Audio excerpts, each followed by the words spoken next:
Jobst as well? I am. What about Istvan? I assume... That we didn't catch him? No. Because if we had, you'd be the first one to know. Have no fear. We'll get him eventually. I hope you're right. Anyway, let's go and see what Jobst wants from us.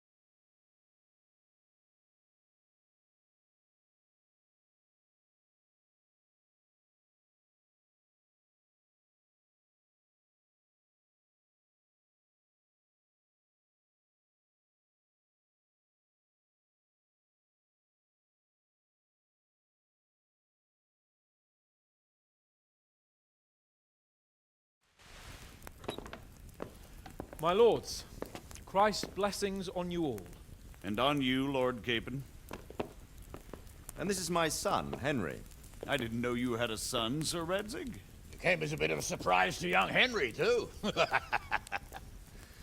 This gentleman here is John II of Liechtenstein, a member of my council. I'm honored, gentlemen. Come join us. Margrave Jobst was just about to tell us the reason for his visit. Your Grace? I'm sure we're all agreed, Your Graces, that all this unrest must come to an end. This kingdom needs a king. Question is, which king? My cousin, Wenceslas IV, who is being held in captivity. I have to confess, my lord, that your answer surprises me a little. If I'm correctly informed, until recently you sided with your other cousin, Sigismund.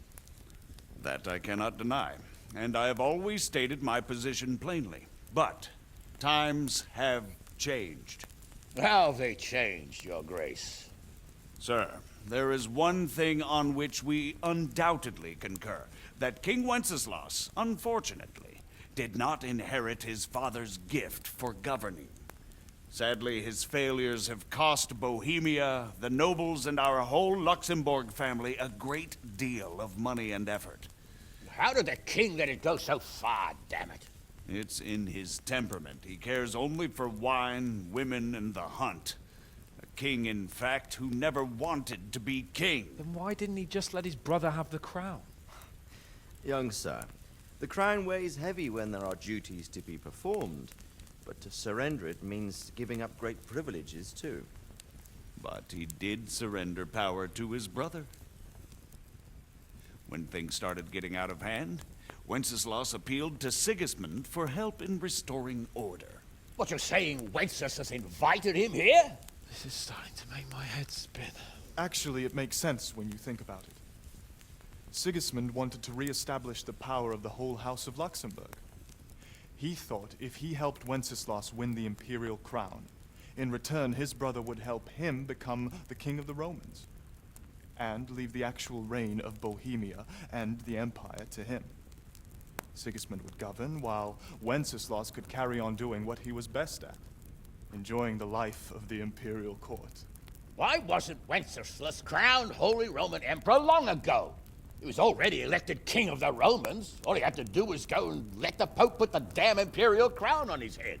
Who knows? Maybe he'd prefer hunting and consorting with bathhouse wenches to spending time with the Pope. Well, so would I must admit. Sigismund's plan seemed sound enough, but it didn't quite work out, did it? It worked for a while. He and his brother reached an agreement. Sigismund took over administration of the kingdom and began planning Wenceslas's journey to Rome for the imperial coronation. But then Wenceslas realized he would just be a puppet with a crown. I must say, Margrave Jobst, Wenceslas and Prokop behave rather like naughty children in need of a good clout about the ears. Sigismund would agree.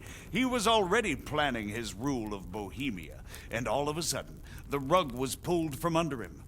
I'd say he lost his patience and decided he'd drag Wenceslas to the coronation kicking and screaming if he had to. Just like a naughty child, as you say.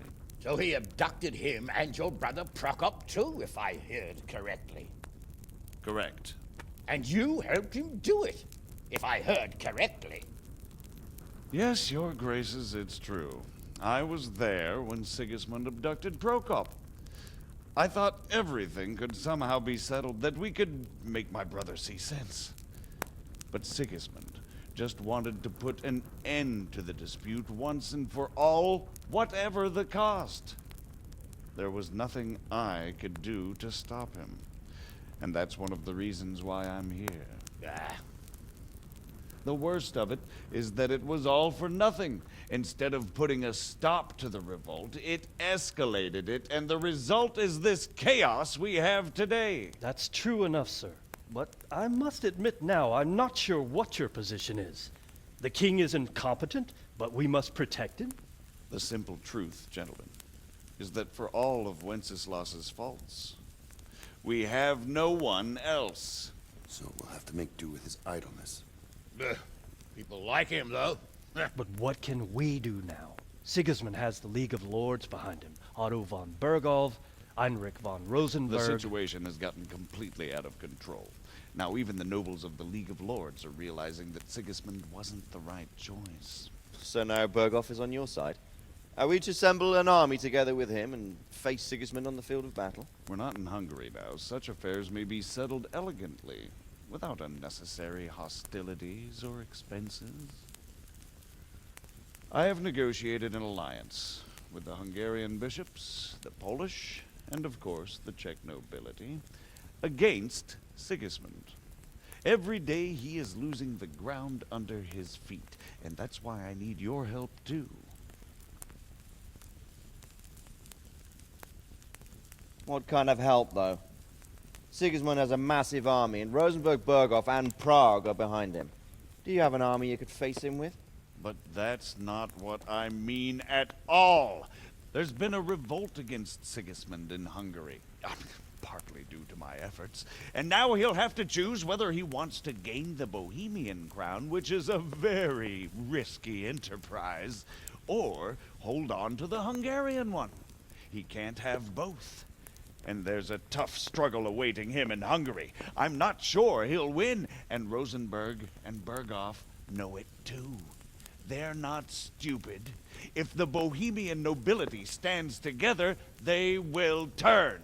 We are men of little consequence, Margrave. Radzig here lost everything because of his alliance with Wenceslas. Sir Divish came within a hair of the same fate. Even Rattay is defenseless against Sigismund and the League of Lords. What's more, your grace, King Wenceslas languishes in captivity in Vienna. He can't rule too well from there. And what do you propose? To sit with your arms folded till the Bohemian lands are turned to ashes like scarlets? We have to put a stop to this senseless war. And do you know, sir, what the true position of the League of Lords is? I'm not on the best of terms with them at this moment, so you'll have to ask them yourselves. Yes. Why not? I'll go and visit Berghoff at his castle and we'll see what he tells me. You know, that's not such a bad idea, young sir. True. Though a little risky. I doubt Berghoff would harm a blue-blooded envoy. And you can find out what he has to say about developments and what the League of Lords is planning. Then we'll decide what to do next. I'll help you compose a letter to him.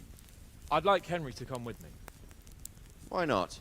He's proven himself an able investigator, and he'll also be a good bodyguard if anything should happen. And I'll send Sir John here to Kuttenberg to be my eyes and ears there.